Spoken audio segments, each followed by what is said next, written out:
Mesdames, Mesdemoiselles, Messieurs, le président de Culture Solidaire 34, Sport Culture Solidaire 34, Monsieur Germain Géraud.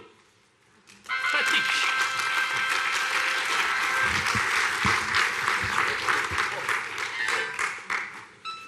Bien, Mesdames, Messieurs, bienvenue à Pierre-Vive, cité des savoirs et du sport pour tous, à l'occasion des 10 ans de l'association Culture et Sport Solidaire 34, qui fut plus connue autrefois sous le nom de Culture du Cœur dans ses origines. Quelques mots tout d'abord sur, si vous le voulez bien, sur la programmation de cette journée. Conformément au carton d'invitation que vous avez dû recevoir, la matinée va donc démarrer par l'intervention du président du Conseil général. Elle va se poursuivre ensuite sur une table ronde dont j'aurai l'occasion de vous reparler. Si le temps se montre clément, et à l'issue de la table ronde, vers 11h45, une démonstration sportive devrait avoir lieu sur le parvis, en présence de 4 champions du monde, me dit-on.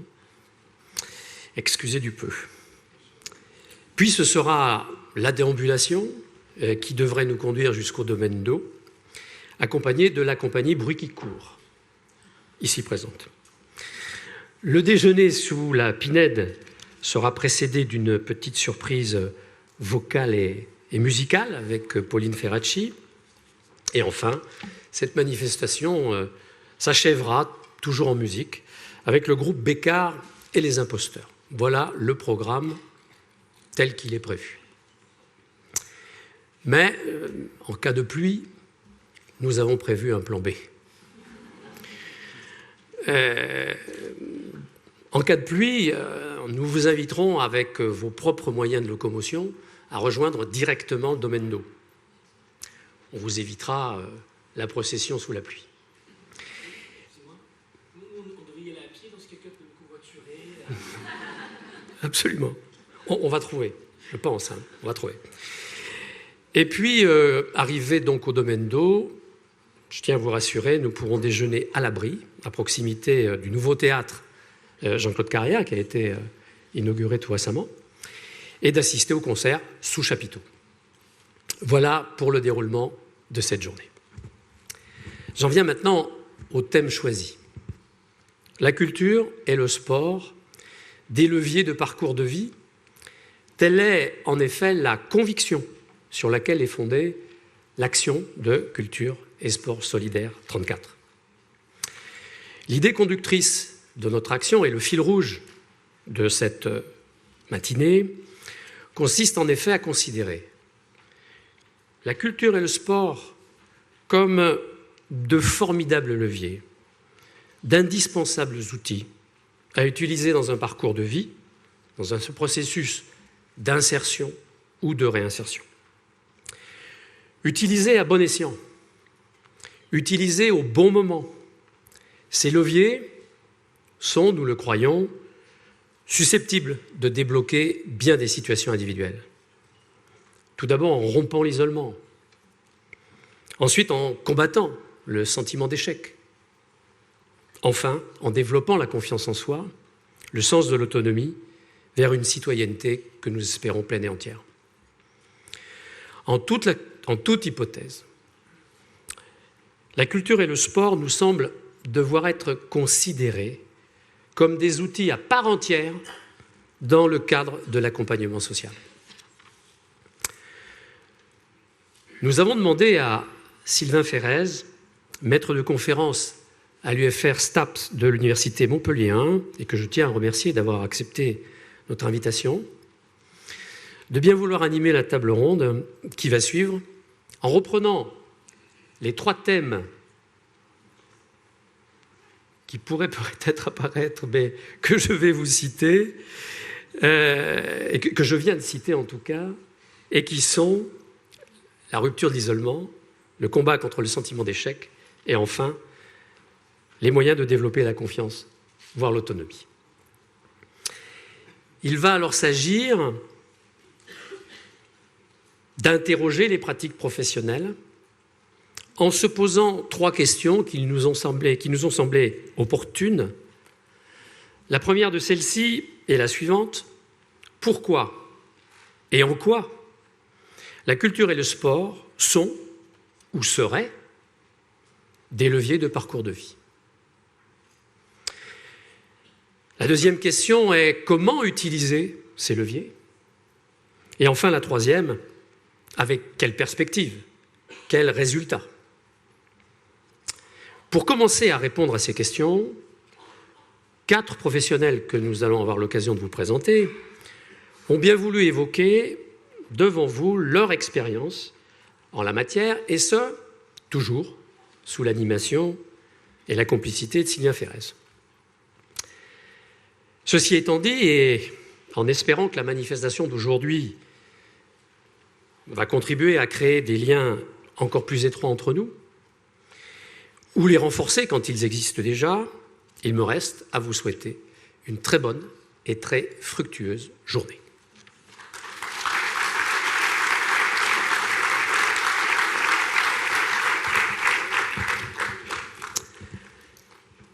Un dernier mot, et avant de passer la parole à André Vézinet, président du Conseil général, et après avoir salué les élus ici présents, à la fois du Conseil général, M. Atlan, M. Duplat, Mme Fourteau pour la ville de Montpellier et le CCAS,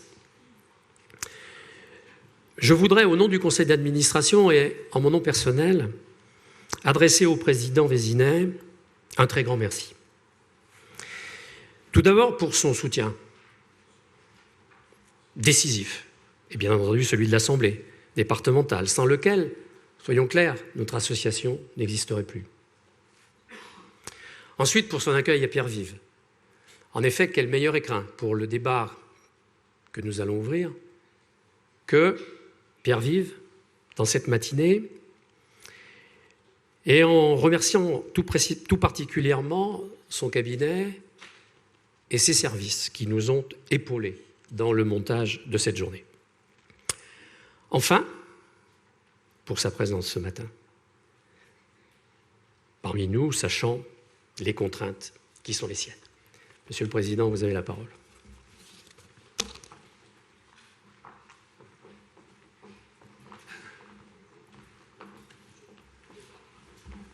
Merci, merci de vos aimables propos, cher Président Patrick Germain-Géraud.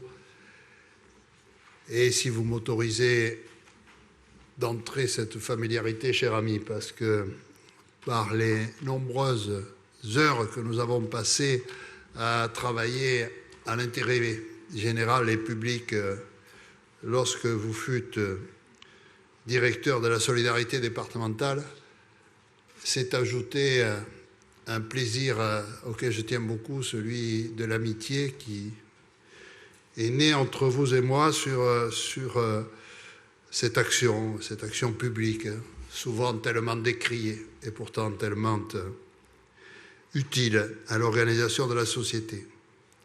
Je veux à mon tour, mais sans les nommer à nouveau, saluer les personnalités qui sont ici, les élus, les responsables à des titres divers, et leur dire combien j'ai de plaisir à me trouver devant une assemblée aussi fournie et sur un sujet aussi essentiel et aussi important ici dans notre bonne ville de Montpellier, dans notre département de l'Hérault. Et du reste, c'est un des points sur lesquels les élus sont souvent appelés à intervenir. Tout à l'heure, je serai à Sortie Ouest avec Jean-Michel Duplat, avec Jacques Atlan, sur une autre façon aussi d'aborder les problèmes de la culture autour du domaine d'art et de culture de Baïsan, qui est un domaine qui porte loin la signification de ce que nous avons souhaité qu'il s'y fasse autour de Jean Varela, son directeur. C'est une place qui aujourd'hui vient d'être reconnue puisque c'est une scène nationale désormais, et donc le domaine d'art et de culture de Baïsan atteint pour moi complètement ses objectifs, et ce soir nous aurons le plaisir de pouvoir entamer la saison avec Jean-Claude Carrière, qui lui ne sera pas très loin de ses origines, Colombières-sur-Orbe, et M. Etex, aussi son ami de longue date, qui viendront animer la première séance des saisons culturelles du domaine de Baïsan. Tout à l'heure, vous irez sur le domaine d'art et de culture d'eau et vous verrez. Ce domaine a acquis désormais la globalité de ses outils pour porter l'acte culturel dans, je pense, les meilleures conditions. Puisque de la petite jauge du théâtre d'eau à la grande jauge de l'amphithéâtre, nous pouvons aller d'un spectacle autour de 200 personnes à un spectacle conviant 1800 personnes dans la jauge maximum de l'amphithéâtre. Et puis désormais ce bijou qui s'est inscrit harmonieusement dans ce domaine de 23 hectares en plein cœur de la ville désormais, desservi par deux lignes de tramway et deux stations de tramway, et qui, à l'évidence, ne peut qu'aller prospérant, à condition que, bien sûr, nous puissions continuer à consacrer quelques deniers publics à le faire vivre. Donc, le domaine d'art et de culture d'eau sera ravi de vous accueillir tout à l'heure et j'espère qu'on vous y verra souvent. Aujourd'hui, c'est Pierre Vive qui vous accueille. Lorsque Patrice Germain-Géraud est venu me voir et m'a sollicité avec le directeur que je salue ici, le directeur de l'association, pour disposer de Pierre Vive, même si j'en avais eu envie, je n'aurais pas pu dire non. Parce que vous êtes ici la signification même de ce que nous avons souhaité, que Pierre Vive soit. Pierre Vive, c'est, à l'heure où je vous parle, et au cours de sa première année d'existence, c'est plus de 190 000 personnes qui ont franchi sa porte. Vous le savez, mais ça fait partie des choses que j'admets parfaitement dans une démocratie. Elles sont même saines dans une démocratie, parce qu'elles alertent l'opinion publique sur le prix des choses. Et, j'ai été beaucoup critiqué sur cette initiative.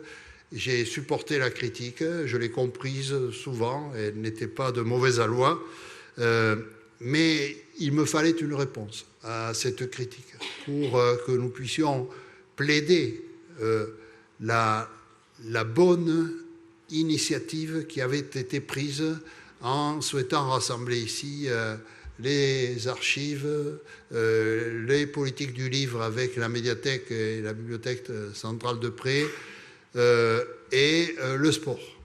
Cette espèce d'alchimie à laquelle je suis tellement attaché. Et vous l'avez dit autrement, Patrice Germain-Géraud, mais moi j'ai l'habitude de dire que ces deux outils, ces deux atouts sont essentiels dans le tissage au quotidien du lien social. Et ce lien social est aussi indispensable dans nos sociétés, qu'elles soient urbaines ou rurales. Elles ont besoin que ce lien social se développe, et vraiment la culture et le sport sont des atouts remarquables pour y parvenir. Pierre Vive, vous le savez, c'est une citation qui est tirée de l'œuvre de Rabelais, de François Rabelais, cet humaniste silanais, cet acteur de la Renaissance qui disait « Je ne bâtis que pierres vives, ce sont hommes ».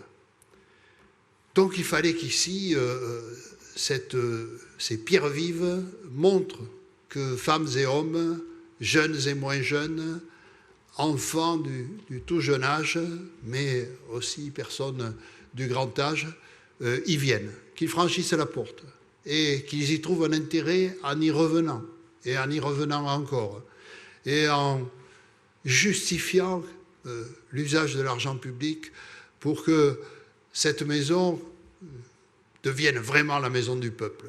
Il m'est arrivé de temps en temps de me laisser aller à un lyrisme naturel en disant Pierre Vive, une cathédrale des temps modernes. Oui, de l'extérieur, elle a le pouvoir attractif de la cathédrale. On a envie de voir ce qui s'y passe dedans à partir du choc émotionnel que crée la vision de l'extérieur. Mais ça n'était pas gagné d'avance. Et on pouvait penser qu'il pouvait y avoir des réticences ici ou là à franchir la porte. Ces réticences sont tombées. Nous avions prévu, et nous en parlions souvent avec le directeur général de l'administration, M. Jean-Michel Paris, avec mon ami et mon complice Jacques Atlan dans cette aventure, et avec Christian Ménézis, nous disions, et si la première année d'exercice, nous arrivions à atteindre les 100 000 visiteurs, ça serait gagné. Alors, nous n'avons pas tout à fait le double, mais nous y sommes presque, 190 000. Donc, ça veut dire que le pari est gagné. Le pari est gagné. Et l'appropriation par le peuple dans sa diversité est une chose acquise. C'est-à-dire que le peuple se retrouve ici dans quelque chose qui lui appartient et sur lequel il lui appartient désormais aussi de trouver le fil d'Ariane qui le conduira à la satisfaction, qui le conduira au plaisir de la rencontre avec la culture. Et c'est pour ça que lorsque Patrice Germain-Géraud est venu me voir en me disant au titre d'une association qui a du sens, une association qui, dans l'organisation aujourd'hui qui est la nôtre, avec les difficultés d'une économie en berne, d'une crise qui fut d'abord financière, puis d'une crise qui fut sociale, qui est sociale aujourd'hui, qui génère un lot de souffrances morales, de souffrances humaines. Comment ouvrir une porte sur l'espérance pour les gens d'accéder à la culture, à l'acte culturel, ou sportif, sous ses diverses formes. Eh bien, cette association qui a été créée et qui a atteint vraiment beaucoup de ses objectifs, lorsque Maître Naouri est venu me voir, il y a quelque temps de ça, avec le secrétaire général de la préfecture, monsieur Vigne, et qu'ils m'ont dit que désormais le bébé était devenu trop gros à élever et qu'il n'y arrivait plus. Et que donc il fallait que nous puissions les aider davantage, rentrer davantage dans la logique qu'ils avaient développée de permettre l'accès à la culture et au sport pour le plus grand nombre des gens qui, disons-le franchement, et ça n'est pas un jugement de valeur pénalisant, bien au contraire, qui des parties de cette population qui n'auraient jamais accédé à la culture, probablement jamais, si nous n'étions à leur côté, si l'association n'était à leur côté pour leur servir de marchepied, entrer dans le monde des fois réservé de la culture. Voilà pourquoi il me paraissait tellement évident que ce lieu de culture qui est devenu pierre vive vous soit aujourd'hui accordé pour que vous y teniez vos assises, pour que vous puissiez avoir des débats. Et donc, c'est avec un immense plaisir que j'ai dit oui. Je voudrais remercier ici Jérôme Piment parce que dans une période où il fallait asseoir de manière différente la vie de l'association et son fonctionnement, il a assuré une présidence d'intérim. Et il m'avait bien averti que c'était une présidence d'intérim. Et puis ensuite, j'ai été heureux que l'association se donne comme président quelqu'un qui connaît parfaitement le champ de la solidarité, puisqu'il y a consacré sa vie professionnelle, et avec quel talent. Et puis, quelqu'un dont je connais les sensibilités pour vibrer au contact de la culture. Je sais ses qualités de mélomane. Et puis, il est souvent à côté de moi lorsque, sur le rectangle vert, les sportifs donnent le meilleur d'eux-mêmes. Et il n'est peut-être pas aussi exalté que moi, il a plus de réserve, plus de pondération. Il lui arrive jamais de dire une chose désagréable à l'arbitre. Moi, de temps en temps, j'ai cette faiblesse, parce qu'il me semble que la décision que l'arbitre vient de prendre n'est pas favorable à nos meilleurs joueurs et ceux que nous sommes venus soutenir. Mais ça fait partie des personnalités de chacun. Mais je voudrais dire ici à Patrice Germain-Géraud combien j'ai de plaisir à le savoir à la présidence de cette association et je suis sûr qu'il y fera le meilleur passage et j'espère que vous le garderez longtemps. Voilà, moi, ici, si je peux terminer par un mot, c'est celui de dire que dans ce temple de la culture et du sport, vous êtes aussi l'illustration d'une organisation sociétale qui a beaucoup changé. De cette période des anciens régimes et de la monarchie, où tout venait du roi et où la verticalité était la règle du lien social. Il fallait que ça tombe d'en haut. Il fallait que la terre soit soumise au ciel. Il fallait que l'homme soit soumis à la puissance monarchique. Bref, de cette verticalité, nous nous sommes départis et aujourd'hui, nous sommes dans une horizontalité saine, une horizontalité où les groupes sociaux dialoguent entre eux et où, même s'il y a des hiérarchies, elles ont plus un caractère administratif qu'un caractère contraignant. C'est en tout cas comme ça que je voudrais ici saluer l'œuvre qui est accomplie, qui est une œuvre humaniste et dont je suis très fier. Un jour, je passerai la main, mais je sais que ces choses-là demeureront parce qu'elles sont essentielles. Et dans la période de crise que nous vivons, il y a trop de souffrance, trop de malheur, trop de difficultés pour les citoyennes et les citoyens à vivre pour que nous ne sachions pas, ensemble, ouvrir des sas d'espérance, des sas où la personne continue, malgré la crise, malgré la difficulté, malgré le manque d'argent, continue à s'épanouir et continue à s'enrichir. Vous savez, la culture, je dis souvent, c'est l'élévation de l'âme et de l'esprit.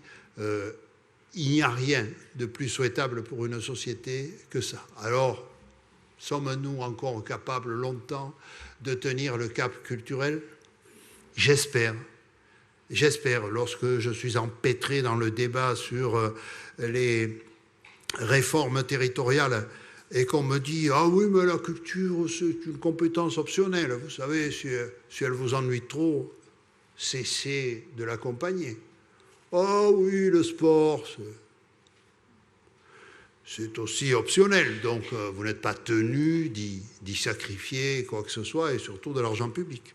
Alors je me hérisse, alors je sors mes griffes parce que je pense que c'est méconnaître tout l'intérêt que peut avoir l'action politique, l'intérêt général que nous devons y porter. Et c'est pour ça que ma meilleure réponse, ça n'est pas celle que je pourrais donner moi, c'est celle que vous donnez vous, par votre présence ici, par votre activité, des dizaines de milliers de gens qui rentrent dans le sortilège de la culture et dans le sortilège du sport. C'est la meilleure réponse qu'on puisse donner à celui que je cite souvent, ce poète latin, Juvénal, du mensana in corpore sano. Oui, c'est indispensable que nous puissions contribuer à l'Esprit Saint dans un corps sain. Merci d'être les acteurs de cette action essentielle. Merci.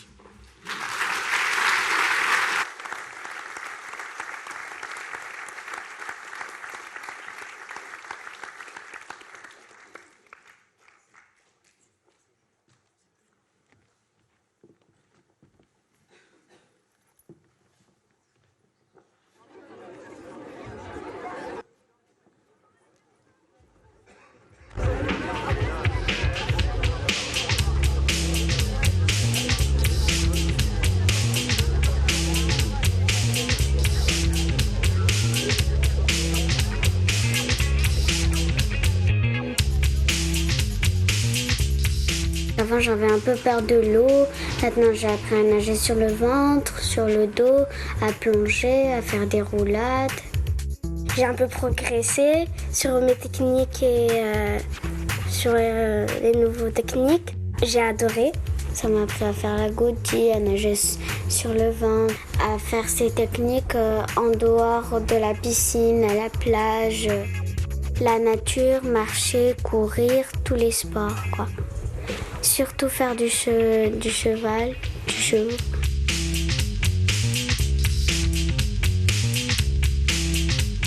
j'aimerais bien dans toute ma vie faire tous les sports parce que être toujours en forme et voilà.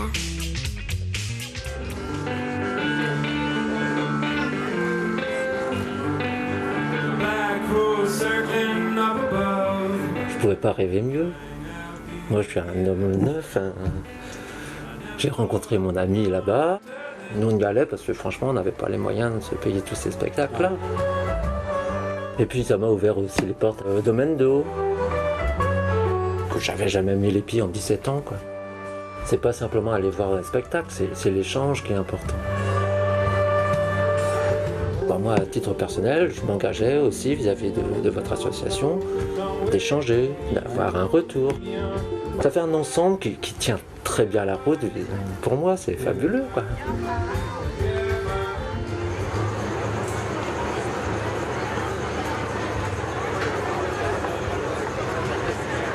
Quand on n'a pas accès au théâtre, quand on n'a pas accès au cinéma, quand on n'a pas accès aux salles de concert, c'est quoi la culture qui est présentée, qui est proposée par les médias? C'est autre chose, quoi. Bon, je pense qu'il y a aussi cette espèce de rouleau compresseur où la belle culture, elle n'est pas...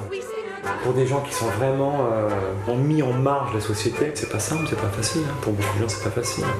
Manque de culture, mais peut-être aussi, ouais. Manque d'une certaine culture, d'une certaine éducation. L'intérêt de culture du cœur, oui, d'ouvrir un peu les portes, d'aller chercher ce public-là dans des contextes qui sont très difficiles, ouais. Tout ça, ça a sa place, quoi. Sans culture, il n'y a pas de société.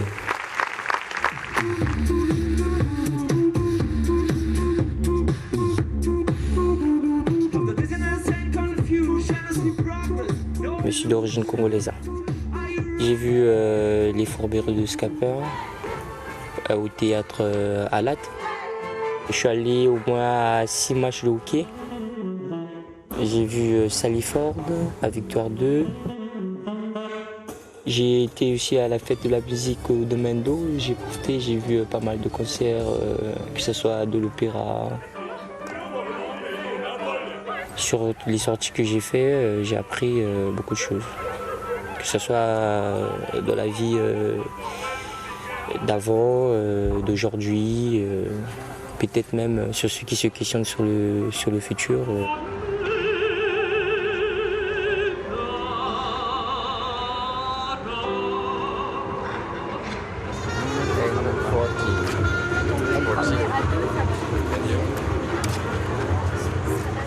Le seul souvenir de théâtre que j'étais à l'école, tu vois. Donc depuis, j'y étais pas retournée en fait. Déjà c'est assez cher, c'est vrai, les places quoi. On serait plus allé au ciné, même le cinéma, ça fait très très longtemps que j'y étais pas allée. Donc ça m'a fait vraiment des sorties assez chouettes. À chaque fois que j'allais au théâtre, je demandais 2 places si je pouvais. Et je préférais, j'y allais avec un ami. Parce que c'est quand même plus agréable, quoi, de partager, de discuter après. Ça paraît accessoire comme ça, et puis quand on commence à s'impliquer un peu, à sortir, et je crois qu'on se dit en effet qu'on loupait quelque chose peut-être. Et du coup, ça donne envie de continuer au moins à sortir de temps en temps. On se rend compte que c'est pas si accessoire que ça en fait, que c'est un besoin, quoi.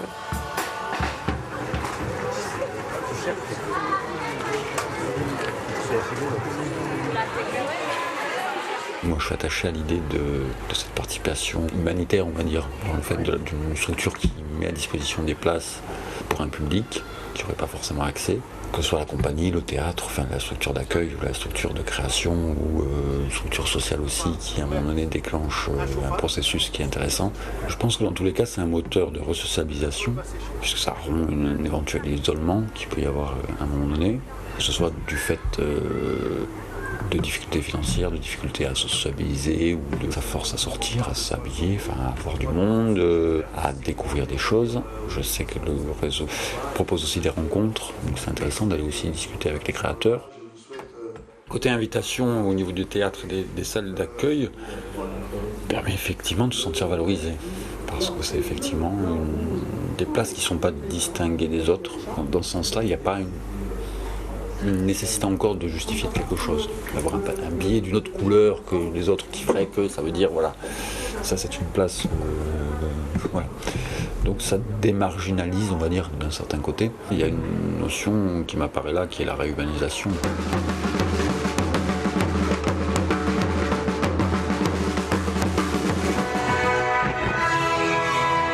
L'idée, c'est aussi de faire partager la culture au plus grand nombre. Si simplement on pouvait en revenir à cette idée de partage d'abord.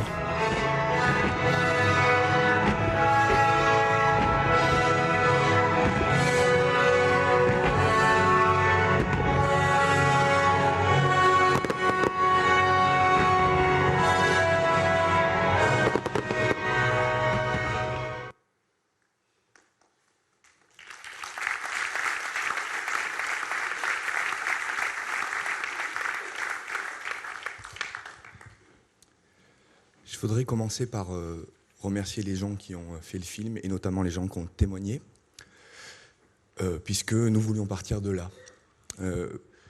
Notre idée pour organiser cette table ronde était de partir, non pas du souhait de vous convaincre de quelque chose dont vous êtes d'ailleurs sans doute déjà convaincu.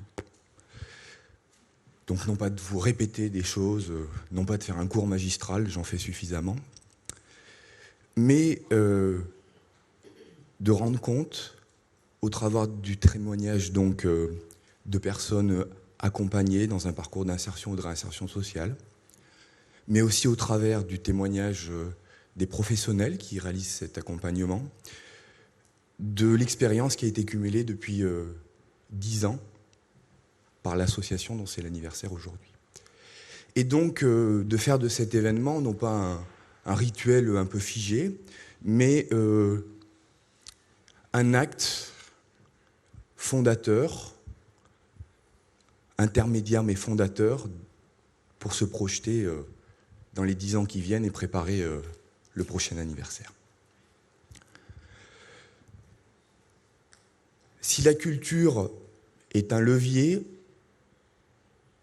on peut se demander aussi si elle n'est pas un obstacle dans les parcours de vie. Et moi, je n'ai pas d'opposition particulière à poser cette question-là.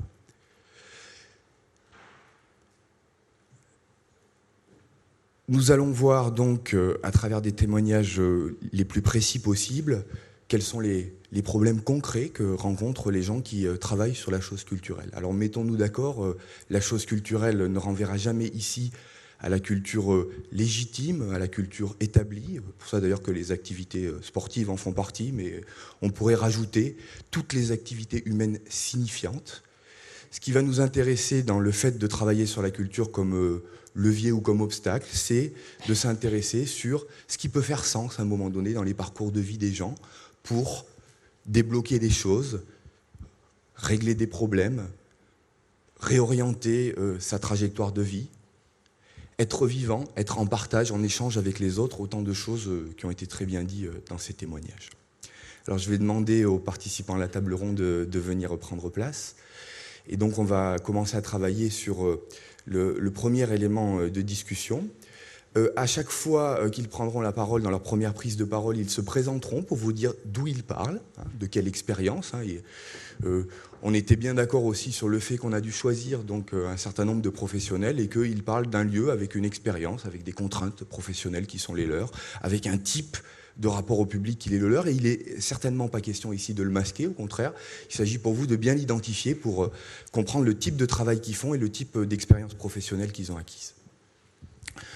Première question ou premier élément de discussion, est-ce que la culture permet de rompre avec l'isolement ? Le président Vézinet a, je pense, très bien posé le problème en parlant de la dimension du lien social. Qu'est-ce que c'est être dans le lien social ou qu'est-ce que c'est les dynamiques de désaffiliation ? Et on sait que dans la précarisation, il y a des dynamiques de désaffiliation, alors de retrait, de repli. Elles ne sont jamais aussi brutales que raisonnées en termes d'isolement absolu ou de participation citoyenne pleine et entière. C'est beaucoup plus compliqué que ça. Ce sont des petits retraits, ce sont le repli sur certaines sphères ou certains univers sociaux plus protecteurs. Et d'ailleurs, certaines associations peuvent faire partie de ces espaces protégés. Donc comment ça se passe de travailler sur les aspects culturels par rapport à ces dynamiques de retrait, de repli? Comment vous, en tant que professionnel, vous avez une expérience de gens qui peuvent être dans des dynamiques plus ou moins différentes de retrait, de repli, de sortie du lien social? Et comment, dans votre expérience aussi, la culture, travailler sur les envies, les goûts des gens, la signification de leur activité et leur proposer éventuellement une bonne ou une mauvaise activité ou un cadre d'activité vous a permis d'observer, on va dire, des changements, des transformations, ou en tout cas des frictions, des choses qui pouvaient se jouer et qui dépassaient évidemment largement la culture, dans le sens où elle pouvait reconfigurer un parcours de vie et résoudre des problèmes. On voit là un qui dit il n'a pas rencontré un ami quand il est venu au spectacle, il a rencontré son ami au spectacle. C'est quelque chose, ça, quand même. Il a rencontré son ami. Quand on sait ce qu'est l'isolement et la précarisation, et ce que c'est la relation de drague, le lien d'alliance au sens celui qui peut amener au mariage, c'est pas rien de rencontrer son ami alors qu'on n'est pas sorti depuis 17 ans dans un lieu de spectacle. Voilà. Ce sont de ce genre de choses dont je voudrais qu'on parle. Et je pense qu'on pourrait commencer, peut-être Rémi, par faire un petit temps de présentation et donner un élément de réponse, et puis on rebondira au fur et à mesure. Ok, ça marche. Bonjour à tous. Donc moi je suis Rémi Bourricha, je suis professeur d'activité physique adaptée dans une structure médico-sociale qui accueille des personnes malades chroniques et qui sont également dans une grande précarité. Et donc dans le cadre de mon travail, je propose à ces personnes un accompagnement par l'outil sportif qui est assez individualisé,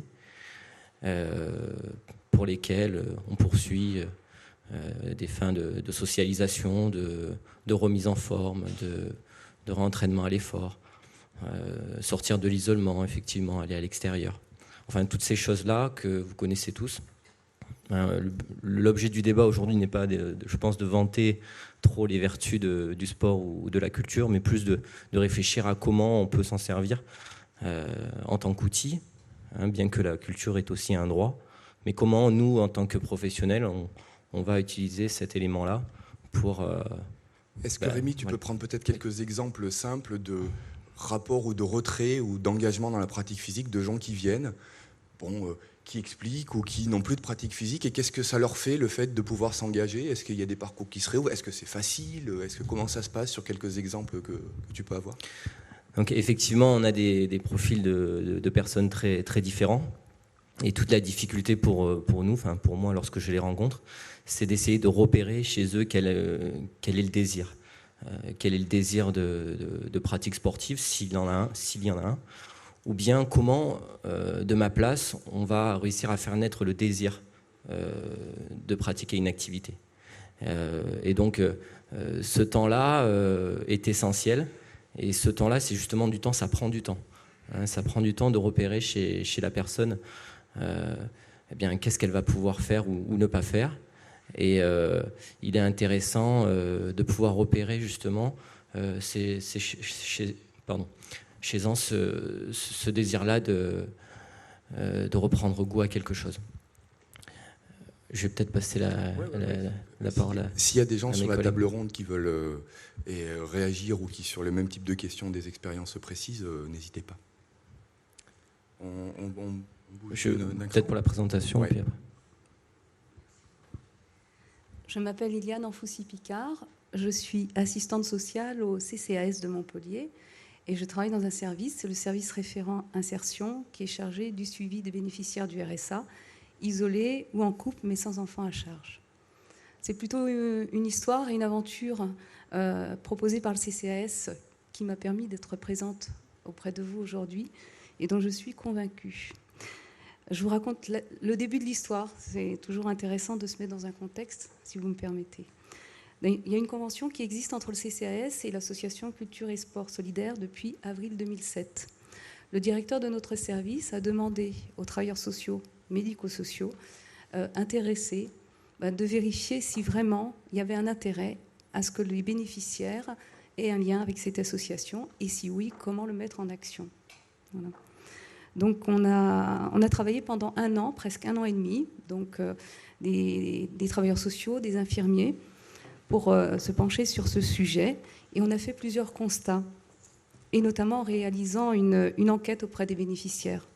On a interrogé une centaine de personnes, et le constat fut que les personnes, pour la grande majorité, évoquaient un problème d'isolement crucial et donc un sentiment d'exclusion. Il y avait d'autres personnes qui se disaient intéressées pour approcher le monde de la culture, mais qui n'avaient... Il y a eu des témoignages à ce sujet, des gens qui n'avaient jamais fréquenté de structure culturelle, donc qui demandaient d'être accompagnés dans cette démarche.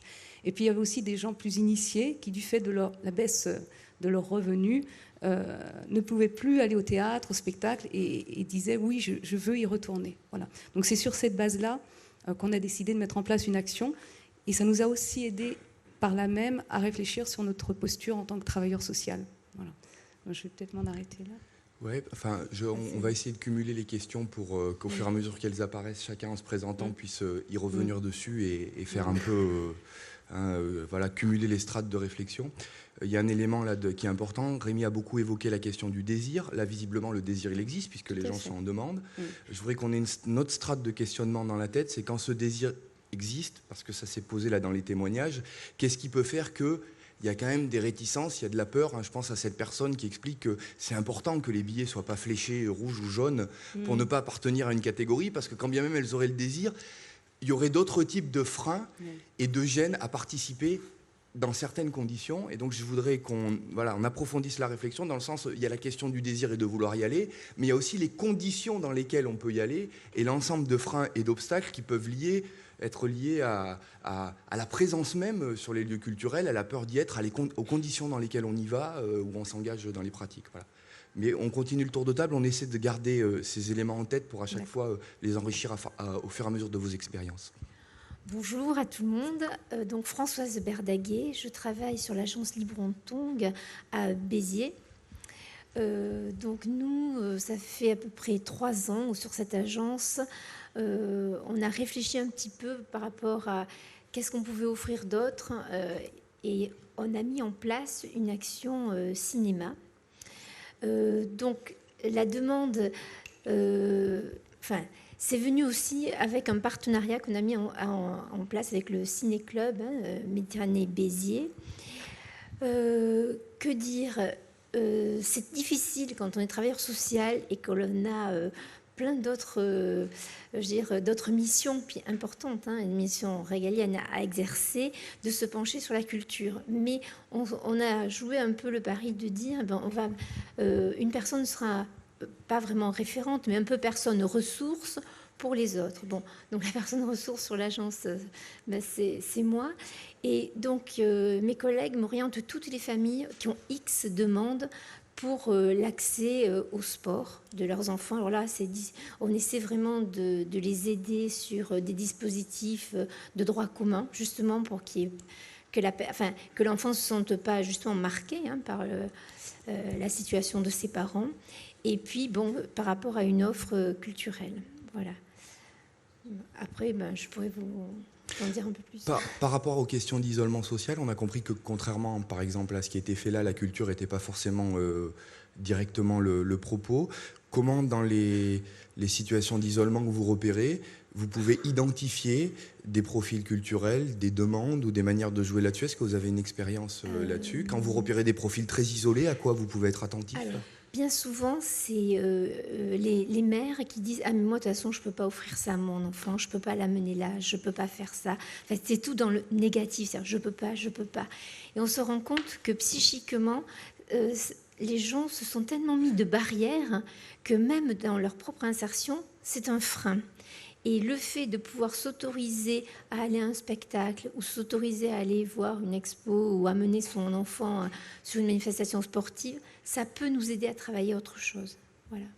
Je vous remercie.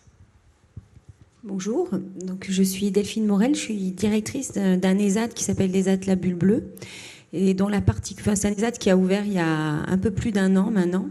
Et dont la particularité, alors un ESAT, c'est un établissement et service d'accompagnement au travail, ce qu'on appelait avant des CAT, c'est un peu plus connu sous cette appellation-là. Donc la mission d'un ESAT, c'est d'accompagner des professionnels qui sont en situation de handicap. Mais c'est réellement une entreprise, alors c'est un établissement médico-social, mais qui a vraiment une action après, une activité propre. C'est une dimension qui est vraiment importante à intégrer. Et la spécificité de la Bulle Bleue, c'est que c'est un ESAT qui est dédié au métier du spectacle et de l'événementiel, et qui se caractérise, qui se construit autour de 2 aspects. C'est une compagnie permanente constituée de 13 comédiens et d'une équipe technique et des personnes à la communication, et d'un lieu culturel. Alors, je pense que c'est un peu sur les 2 aspects que je viens témoigner, c'est-à-dire qu'à la fois, effectivement, alors avec un recul d'1 an et demi, on peut constater effectivement les effets et les bienfaits d'une pratique culturelle qu'on peut constater de façon intensive, puisque les comédiens sont professionnels, donc ils travaillent à temps plein le métier de comédien, et donc c'est des personnes qui sont dans un parcours de professionnalisation et de formation. Bon, ça, c'est même, on est assez même surpris de l'évolution des parcours de chacun d'entre eux. Voilà, donc globalement, bien que sur un ESAT, ce levier, c'est le levier culturel, mais c'est aussi le levier du travail. Donc on a les 2 aspects, hein. C'est aussi le seul fait de travailler et d'être positionné socialement avec un métier, déjà est un levier. Mais nous, on va dire qu'on le double avec l'aspect culturel. Et après, il y a l'autre témoignage qu'on peut observer, c'est qu'on est un lieu culturel co-géré par des personnes en situation de handicap, mais ouvert à un public de tout horizon. Donc certes un public en situation de handicap ou non, ou des publics qui sont dans des parcours de réinsertion aussi. Notre objectif, notre mission, c'est justement d'être peut-être à un endroit où, comme vous le disiez, la difficulté de franchir la porte, ça je crois qu'on peut tous en témoigner.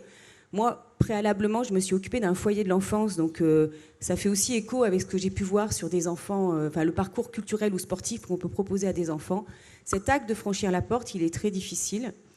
Et donc, la Bulle Bleue propose ça, c'est-à-dire un lieu peut-être un peu plus facile, qui sait s'adresser différemment, qui met évidemment, l'objectif étant que c'est un lieu relais, un lieu intermédiaire par rapport aux acteurs sociaux, médico-sociaux et culturels, et par rapport aux lieux culturels implantés, avec tous les chargés de relations publiques qu'il peut y avoir dans les théâtres. Voilà. Juste par rapport à l'isolement, parce que donc moi, les personnes que nous accompagnons se définissent pas par de l'isolement, puisque par principe, ils sont hyper accompagnés. Mais le constat que je peux faire, c'est qu'on peut être très isolé en étant très accompagné. Et ça, c'est tout le débat qui doit nous préoccuper, c'est comment on arrive... sortir quelqu'un de l'isolement, c'est le reconnaître dans son unicité et dans sa singularité.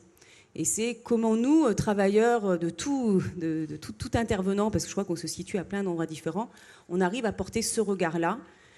Et juste, ça pose aussi la question, effectivement, parce que je pensais, vous disiez les tickets, alors ça me faisait penser au foyer de l'enfance. Les enfants, ça m'avait surprise, parce qu'il y a des questions qu'on ne se pose pas. Alors vous allez me dire, c'est évident, mais ils ne supportent pas de sortir dans des voitures où il y a écrit foyer de l'enfance, quoi. Et ça, au début, voilà, bon, c'est vrai que pourtant, il faut bien communiquer, qu'on est aller sur un lieu culturel avec une voix. Alors c'est difficile, quoi. C'est quelque chose.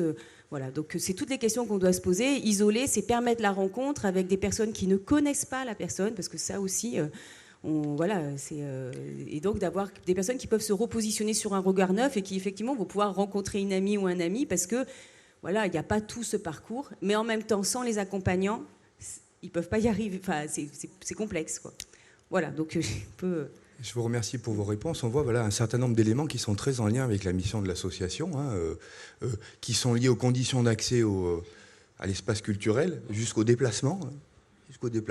Comment on fait le déplacement ? Quand il pleut, on ne peut plus le faire à pied, on est obligé, mais est-ce qu'on va y aller en car, tous, avec une étiquette qu'on va nous mettre et laquelle ? Et comment elle va nous suivre ? Ça paraît des petites choses, mais c'est des petites choses quand c'est pour les autres, quand c'est pour soi, c'est pas des petites choses, c'est des choses qui font qu'on y va ou qu'on n'y va pas, ou que ça peut avoir un sens ou un autre. Ça peut avoir un sens ou un autre.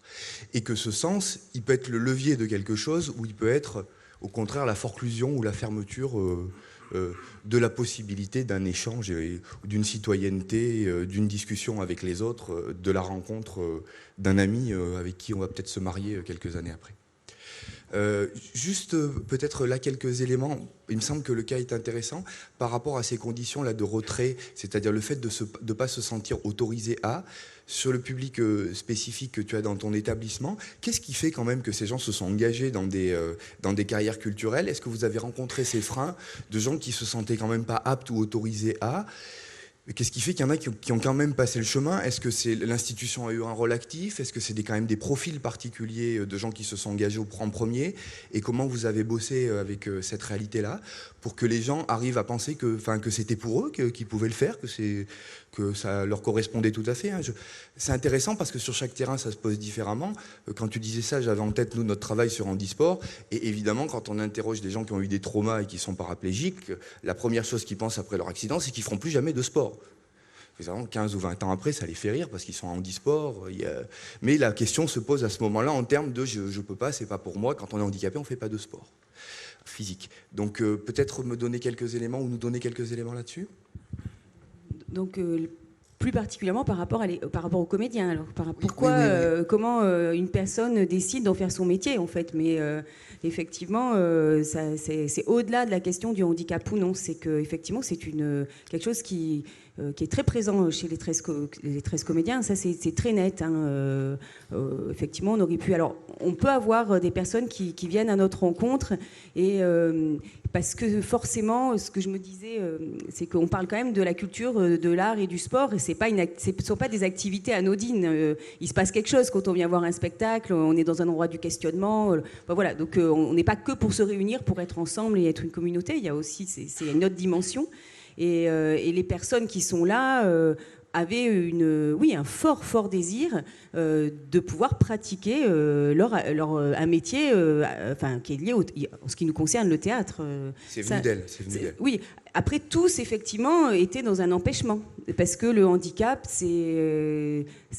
parce que, on sait que le métier d'artiste est quand même un métier qui est quand même assez instable. Donc, nous, on s'adresse à des personnes qui peuvent avoir une instabilité psychique ou un handicap, on va dire, mental. Et c'est sûr que le secteur culturel n'est pas forcément facile pour se dire je vais faire ce métier-là, même s'il y a des personnes qui ne sont pas en ESAT et qui sont en situation de handicap et qui vivent professionnellement d'un métier artistique. Mais en tout cas, tous les 13, c'est un désir très fort et effectivement, ça vient, c'est une rencontre d'une structure qui porte un projet et de personnes qui ont ce désir.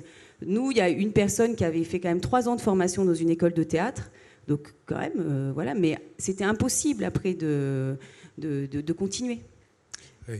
Oui, donc des branches, des gens qui avaient déjà fait des tentatives mais qui étaient tombés sur des obstacles et qui ont trouvé les conditions environnementales là. Après, juste, c'est aussi c'est beaucoup aussi de personnes parce que le secteur médico-social, il y a énormément d'initiatives qui allient. Je parle de plus art et travail social. Il y a énormément, mais à partir la commission qui a procédé à l'ouverture de cet établissement, à un moment donné, elle est partie de l'idée, mais finalement, à un moment donné, à 18 ans, une fois que l'IME, ça s'arrête, ou que ça s'arrête. Et en fait, du coup, aussi, ils ne s'imaginaient pas que c'était possible. Donc, ils ne se projetaient pas dans un futur professionnel possible sur une pratique artistique.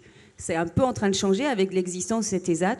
Il faut juste savoir qu'il y a 1500 ESAT en France et il y en a 7 qui ont une dimension qui sont sur un aspect théâtral et 10 sur une dimension artistique.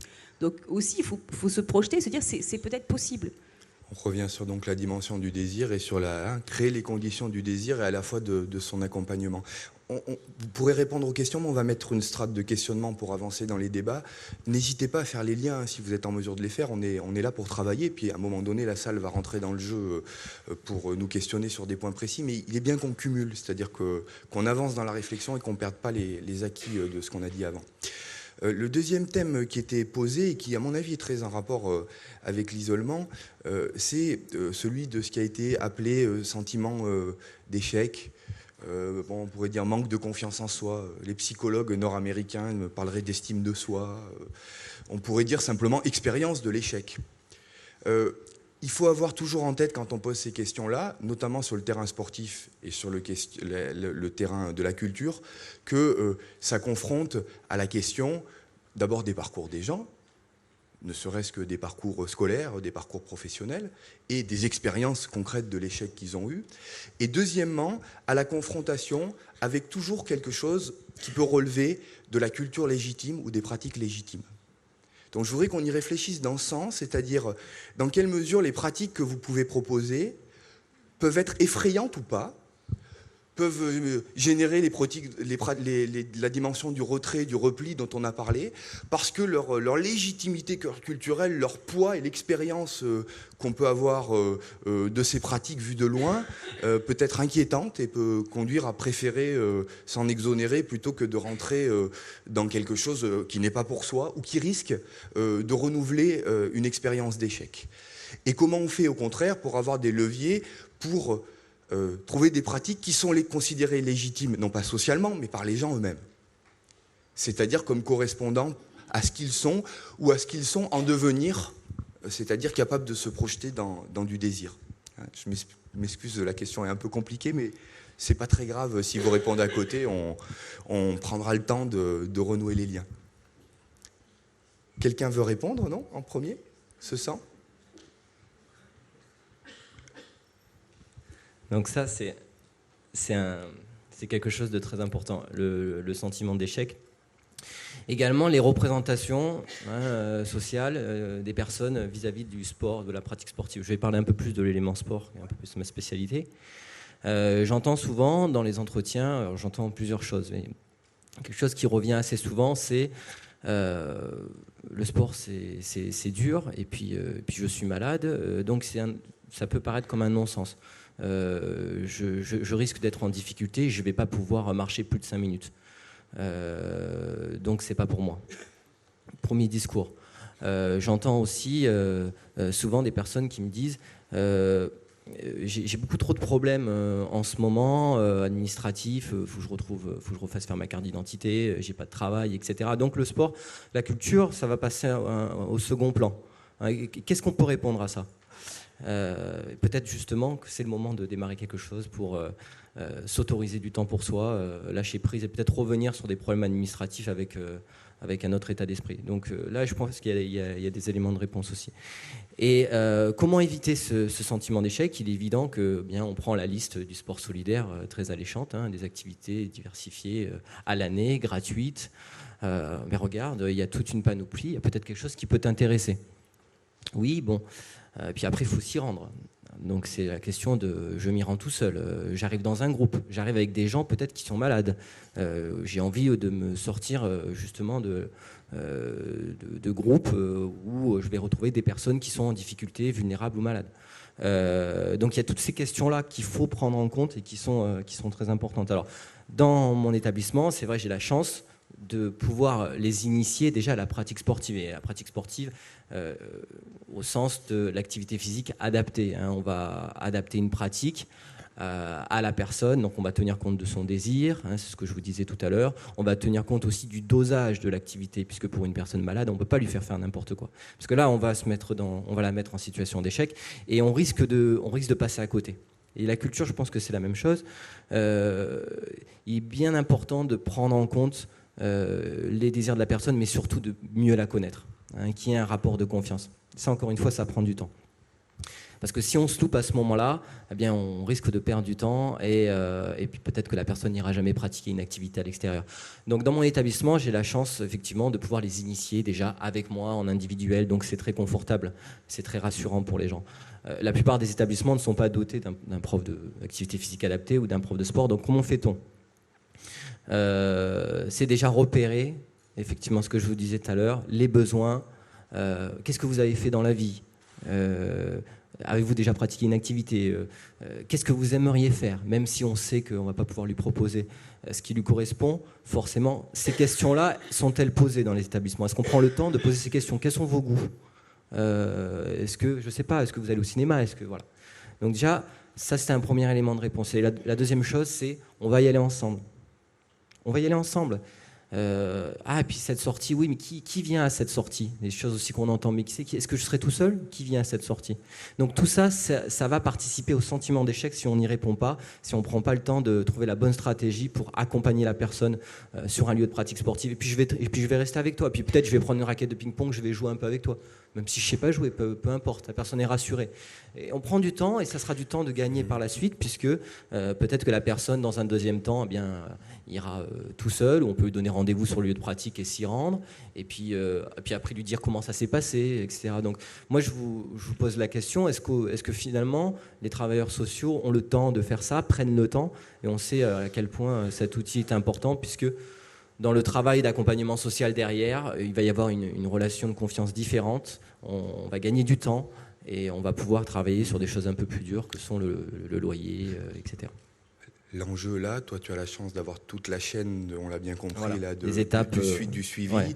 L'enjeu aussi, c'est que le travail est aussi segmenté et divisé de manière à ce que l'action sociale puisse permettre ces articulations. Et l'enjeu de ce type de rencontre, c'est de comprendre, même quand on a peu de temps et que dans la liste des priorités, on a d'autres priorités parce que c'est celle de son institution, comment on peut rentabiliser ce temps pour bifurquer, pour être en lien sur d'autres professionnels ou pour faire des propositions qui aient une chance de rencontrer le désir des gens et peut-être en retour résoudre des problèmes professionnels et des problèmes qui peuvent passer par ce levier-là. Donc là, on pourrait y réfléchir après effectivement avec la salle, quelles sont les modalités de coordination, et on pourrait dire que l'association est dans cet espace intermédiaire, par la mise en place simplement de la relation entre une offre et une demande pour l'instant, mais en réflexion sur les multiples manières dont peut se passer ce processus-là, de comment on peut repérer l'offre la plus divers possible, et de comment on peut aussi repérer les demandes et les désirs et les bifurquer, y compris par des lieux de demande intermédiaires un peu plus approfondis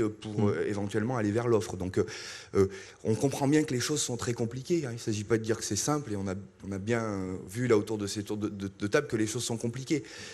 Quand c'est compliqué, comment on s'organise? Qu'est-ce qui peut faire sens sur une pratique sportive chez une personne? C'est quoi? C'est important de repérer ça, je pense. Est-ce que c'est de rencontrer du monde? Est-ce que c'est peut-être avoir un meilleur niveau de forme? Tout ça, c'est des éléments qui sont intéressants de repérer pour justement proposer des choses adaptées. Je voudrais que vous reveniez sur un aspect qu'il a donné. On a travaillé sur la visibilité à différents niveaux. Là, on a parlé tout à l'heure de la camionnette avec la visibilité, du ticket. Là, tu parles d'une visibilité qui est...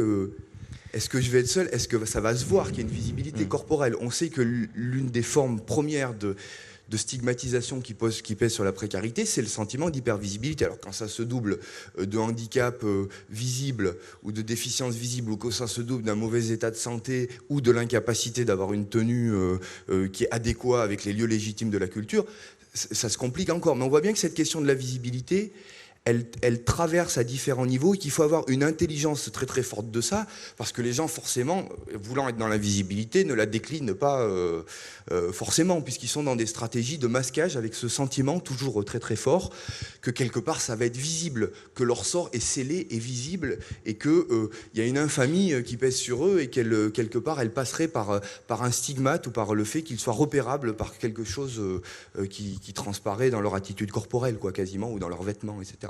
Donc j'aimerais qu'on accentue là-dessus.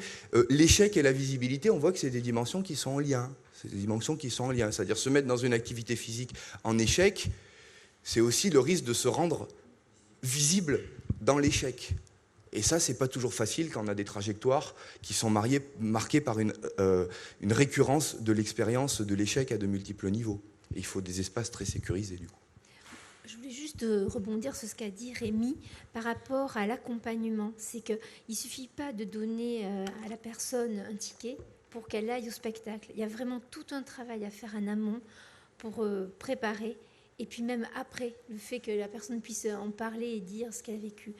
Et même nous, on s'est rendu compte que certaines personnes n'arrivaient pas à franchir le cap, d'y aller par elles-mêmes, et que par contre, par le biais, si elles étaient prises en charge sur une association, où là, on était un vecteur, c'est-à-dire que c'était l'animateur d'une autre association qui accompagnait plusieurs personnes. Bon, et là, ça pouvait aussi fonctionner. Et c'est un pas, je dirais, à faire peut-être avant que la personne puisse y arriver de façon autonome. Voilà.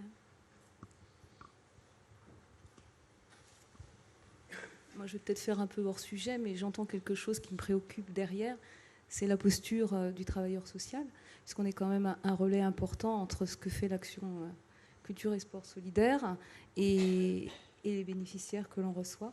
Donc c'est vrai que c'est une rencontre, c'est vrai qu'il faut rassurer, mais ça, dans notre posture actuelle de travailleur social, c'est aussi pour nous tout un apprentissage.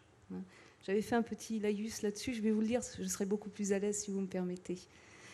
Il il nous a fallu dépasser certaines difficultés en lien avec notre posture habituelle. Nous ne sommes guère habitués à évoquer dans un entretien à caractère social des notions rattachées au plaisir, au désir, au centre d'intérêt, voire au potentiel créatif des personnes. Donc ça a été une véritable découverte et nous avons été surpris de voir la facilité des usagers à l'évoquer. Je ne pense pas trahir la pensée de mes collègues convaincus en disant qu'il faut dépasser ce que nous nommons la décence. Peut-on ? Avons-nous le droit ? Nous donnons-nous la possibilité d'ouvrir cet espace de parole sur ce qui fait la personne dans sa globalité.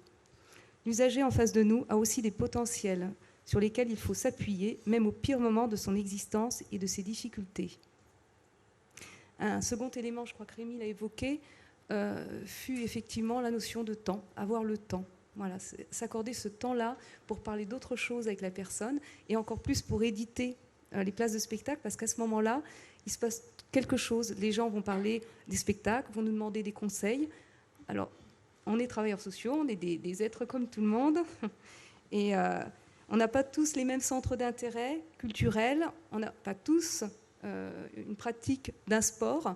Donc là aussi, c'est un petit peu compliqué. Donc c'est aussi pour ça que... Et puis la notion de temps, voilà, je l'ai déjà dit, je crois. Et c'est pour ça que quand on a réfléchi à tout ce travail, on a mis en place un atelier à la fois pour que les gens puissent s'y retrouver, pour qu'on puisse échanger et que les travailleurs sociaux puissent faire aussi leur travail au quotidien. Un petit mot là pour rebondir sur la posture. Moi, je pense que c'est très en lien.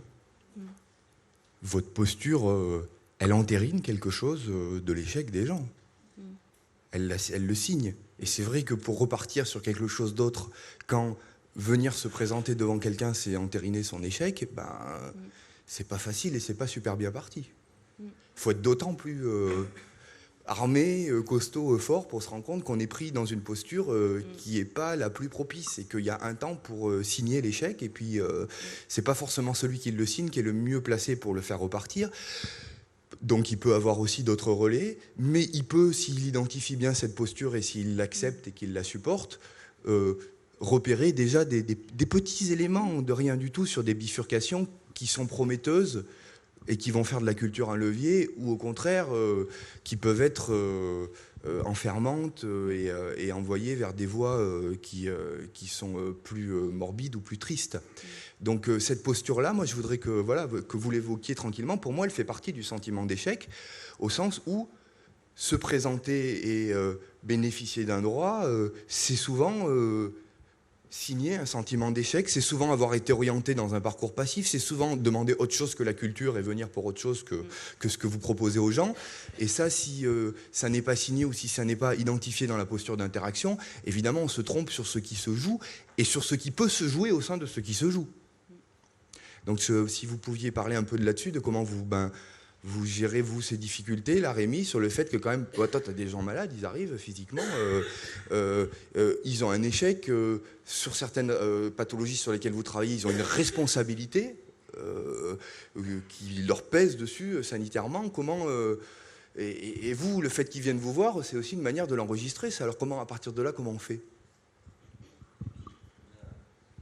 C'est vrai que les personnes qui ont une maladie chronique ou qui sont dans une situation de handicap ou de vulnérabilité. Alors évidemment, tout à l'heure, tu évoquais handisport, etc. Il y a un certain nombre d'associations, mais pour des personnes qui relèvent plus de la maladie invisible ou du handicap social, c'est-à-dire des choses qui ne se voient pas, et pourtant il y a des difficultés, et pourtant il y a une fatigabilité qui est permanente, mais qui ne se voit pas. Donc c'est extrêmement compliqué pour ces personnes-là, effectivement, de se livrer. Et lorsqu'on leur parle d'activité physique, j'ai eu des personnes au cours d'entretien qui se sont mises à pleurer, littéralement, puisque c'est un non-sens. Quand on parle de sport, je ne suis pas en état de pratiquer une activité sportive. Donc c'est effectivement essayer de les rassurer en leur disant il y aura quelque chose de possible, ne vous inquiétez pas, ne serait-ce déjà que d'aller voir un spectacle sportif. De jouer un rôle à un moment donné, vous ne pouvez pas marcher aujourd'hui, je le vois bien, mais peut-être qu'on peut aller, je ne sais pas, en venant vous chercher chez vous, marcher 5 minutes dans le parc autour de chez vous. C'est des petites choses comme ça. J'ai aussi récemment eu des choses où, sur la question du désir, je n'ai plus le désir à rien. Voilà, j'ai plus le désir de rien. Donc là, c'est beaucoup plus compliqué. Comment relancer un certain désir? Mais je crois que là, l'offre de culture et sport solidaire est d'une richesse incroyable. Et peut-être qu'il faut essayer. Et peut-être qu'il faut essayer des choses. Et peut-être que la personne va découvrir une activité, un spectacle qui va faire sens à un moment donné, qui va le raccrocher à quelque chose de sa vie qu'on ignore au départ. Mais il faut tenter des choses en évitant le sentiment d'échec. Voilà, donc s'il y a cette double contrainte, tenter des choses, éviter le sentiment d'échec, d'où l'importance de bien connaître la personne, de se mettre en confiance, etc. Je finis juste, je reviens sur la question du temps. J'ai eu des personnes que je n'ai pas vues en activité sportive pour lesquelles je n'ai rien pu faire pendant 1 an et demi, puis qui sont revenues à un moment donné parce qu'elles ont aussi leur propre rythme, donc c'est important aussi de respecter ce rythme. Et puis peut-être que de travailler la notion d'engagement aussi. Se rendre à une séance sportive, c'est qu'on est attendu quelque part, hein. Donc c'est qu'on va occuper aussi une certaine place. Et puis c'est un rendez-vous comme un autre, donc il faut y aller. Donc il y a tout ça qui se joue autour et qui peut être intéressant avec les publics qu'on accueille, hein, si on est sur effectivement de la réinsertion, de travailler c'est la problématique de l'engagement. Et si elle vient pas, pourquoi elle n'est pas venue? Pourquoi tu n'es pas venu? Et qu'est-ce qui s'est passé? Qu'est-ce qu'on aurait pu faire, etc. Voilà. Je laisse circuler la parole là, sur ces questions-là, sur la question de la posture que tu as commencé à évoquer et de la manière dont vous gérez le fait que voilà, les gens arrivent et... C'est vrai que c'est assez lié à la compagne. Enfin, ce que vous disiez me faisait... j'essayais de réfléchir par rapport à nous, ce à quoi on était confrontés. Et c'est vrai que la question du déplacement, elle est assez importante. Nous, on est un lieu de médiation culturelle et une des questions de fond à laquelle on est confronté, c'est l'action des horaires, hein, parce que nous, on est en lien avec d'autres établissements médico-sociaux ou des foyers de vie ou de logement. Et on constate que en fait, c'est compliqué pour les établissements de s'organiser pour venir réaccompagner les personnes qui viendraient au spectacle ou pratiquer un atelier. Et donc il y a un débat, c'est soit nous on met en œuvre les outils pour pouvoir le faire, soit les foyers et les établissements partenaires s'en saisissent, sachant qu'effectivement ils ont des contraintes qui sont les leurs d'organisation, budgétaire. Et c'est vrai que, hormis le fait que ça nous serait compliqué de le mettre en œuvre, on défend quand même tous ces aspects-là. C'est-à-dire que le fait de participer à l'atelier ou de venir voir un spectacle est un élément d'un tout. Et effectivement, ça nous paraît très important que les personnes qui accompagnent les gens qui vont venir à l'atelier ou au spectacle puissent aussi être dans ce parcours-là parce que ça va se démultiplier. Autre qu'en parler, alors ça t'a plu, quand il revient. Donc ça, c'est quelque chose qu'on défend, mais bon, c'est pas forcément évident à faire. Ça, c'était pour cet aspect-là. Et effectivement, il y a... Et alors, pour revenir, parce que sur quoi tu finissais, et c'est vrai que sur l'engagement, le respect des horaires, enfin bon, tout ce que tu as souligné, ça revient un peu à ce que tu évoquais au début sur le sentiment d'échec. Et moi, je dirais qu'effectivement, toutes les actions qu'un ensemble d'acteurs on engage, hein, c'est un système qui est quand même, il y a énormément d'initiatives, conduisent à changer le regard qu'on peut porter, et donc aussi changer le regard du travailleur social qui accompagne la personne sur la personne accompagnée. Nous, là, récemment, parce qu'il y a un autre ESAT qui s'appelle l'ESAT Kennedy, qui est complètement un ESAT très traditionnel. Et on a mis en œuvre, on a organisé un atelier avec les comédiens de la Bulle Bleue et des ouvriers de l'ESAT Kennedy. Et c'est vrai que après, vous l'avez tous vécu, je pense, dans vos expériences professionnelles, mais forcément, tous les moniteurs d'atelier, il y avait une quinzaine de personnes, ils sont appelés les ouvriers à l'ESAT Kennedy, qui étaient surpris. Effectivement, on entend toujours ça de la part du travailleur social. Ah, il peut faire ça. Ah oui, c'est étonnant. Et ça, c'est le cas aussi. On a accueilli des enfants du foyer de l'enfance de l'Hérault. Voilà. Et ça, par rapport à ce que tu évoquais sur effectivement qu'on vient signer un parcours d'échec. Bon, c'est un peu, c'est pas faux. C'est assez extrême, mais c'est pas faux. Et là, je crois que justement, des fois, ça réengage autre chose, quoi. Ça peut partir sur autre chose parce que voilà, la pratique sportive ou culturelle va être médiatrice et va permettre de révéler d'autres compétences ou d'autres aptitudes ou voilà, une dimension de la personne qui peut être méconnue ou oubliée aussi des fois, parce qu'on peut aussi un peu oublier. On passe sur la phase la plus optimiste du débat. rompre l'isolement, c'est bien. On a vu qu'il y avait des liens avec le travail sur le désir, avec le fait d'éviter les logiques de retrait, et à créer les conditions de l'accès à, tout en sachant que l'accès à pouvait réactiver des expériences d'échec, ou en tout cas une forte crainte de s'engager, tout simplement.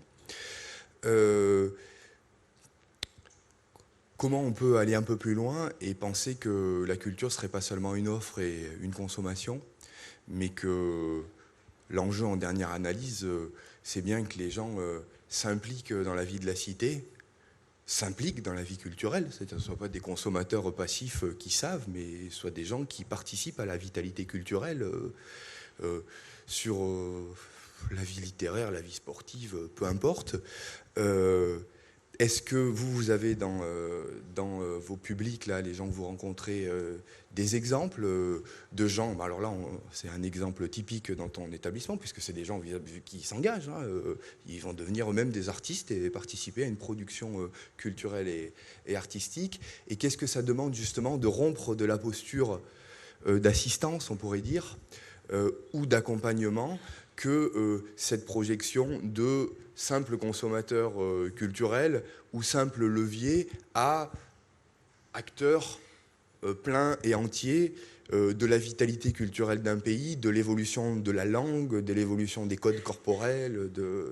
Est-ce que vous avez des parcours qui permettent d'aller jusque-là?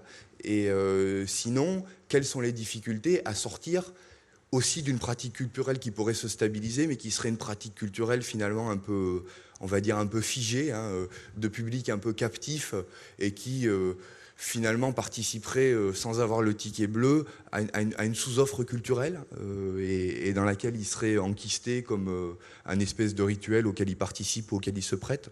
Je suis volontairement un peu provocateur pour qu'on aille au bout de la question.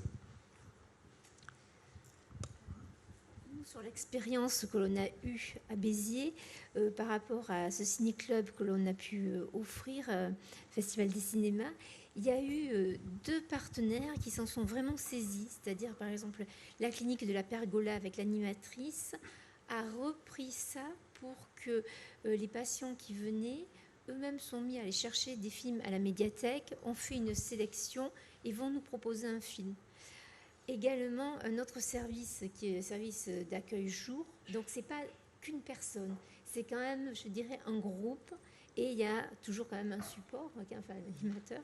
Et il y a pareil avec la maison Jean Guéac où ils veulent s'en servir comme support.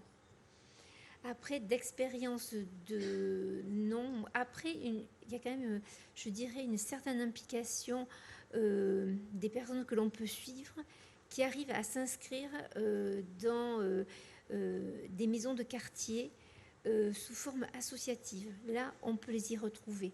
Bon, c'est un peu à la marge, c'est encore autre chose, mais bon, voilà, c'est bien d'être signalé. Et là, je veux dire, en général, même s'ils sont toujours dans des parcours d'insertion, je veux dire, ils ont vraiment la tête hors de l'eau. Et d'ailleurs, vis-à-vis du travailleur social, la relation est différente. Elle change. Elle change complètement. Du moment où la personne arrive à aller sur autre chose et même bénévole dans une association, ben ça y est, je dirais, en quelque part, il s'en est sorti à 80%, même si l'emploi n'est pas forcément au bout. Voilà.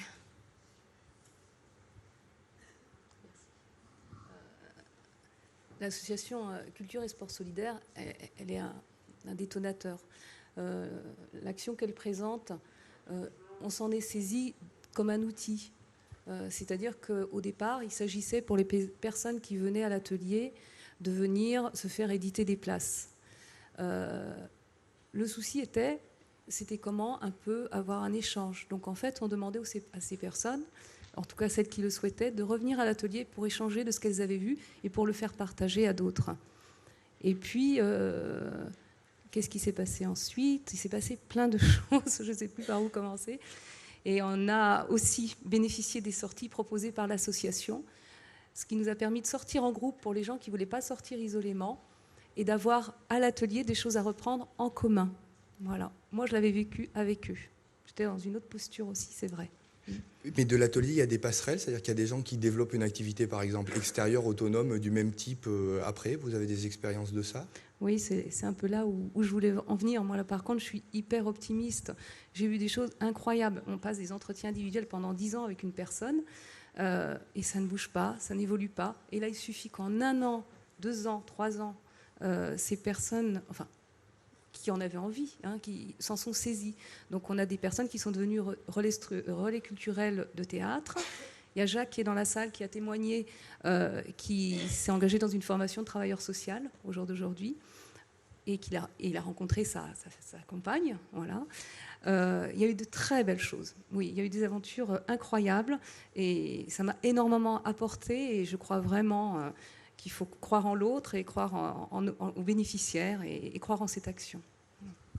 Rémi, on te laisse peut-être conclure sur ce thème-là, sur ces difficultés là de sortie ou la capacité à se saisir et à avoir une vie en dehors de l'association autre qu'une offre finalement qui est ciblée, qui pourrait être, si on le dit un peu brutalement, un parking ou une voie de garage à laquelle on est voué, qui ne serait pas une pleine inscription dans la vie culturelle au sens où ça échappe, quoi.